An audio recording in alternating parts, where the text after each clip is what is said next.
Di informasi lainnya pemirsa, persaingan para calon legislatif di pemilu 2024 tengah berlangsung. Tak hanya penyelenggara pemilu, Rumah Sakit Ernaldi Bahar Palembang juga bersiap menghadapi pesta demokrasi. Terutama untuk menampung para caleg yang berpotensi mengalami stres dan depresi karena gagal terpilih menjadi wakil rakyat.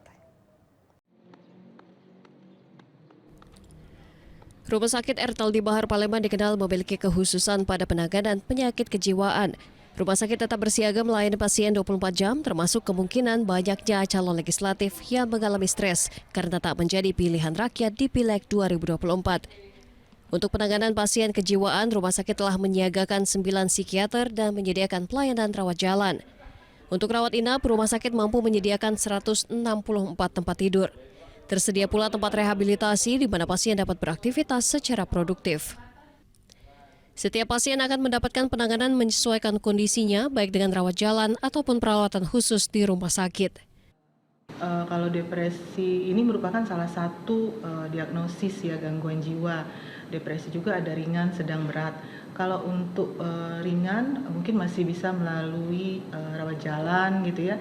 Kemudian apabila sedang, berat, memang kalau dari indikasi dokter psikiaternya dirawat, maka kita rawat gitu. Ruang cendrawasih ini adalah ruang stabilisasi, Pak. Jadi sebelum pasien dirawat di ruang stabilisasi ini, biasanya pasien yang MRS dari IGD itu ke ruang Gadu Gelisah dulu, ruang UPIP Asoka namanya, Pak.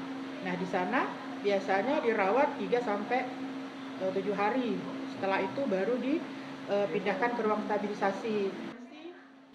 Persaingan caleg di pemilu 2024 diperkirakan berlangsung ketat. Untuk Sumatera Selatan misalnya, sebanyak 1.080 caleg akan memperebutkan 75 kursi DPRD provinsi. Kampanye yang menguras biaya dan ketatnya persaingan membuat para caleg rentan depresi hingga mengalami gangguan kejiwaan. Dari Palembang, Bambang Irawan, iNews melaporkan.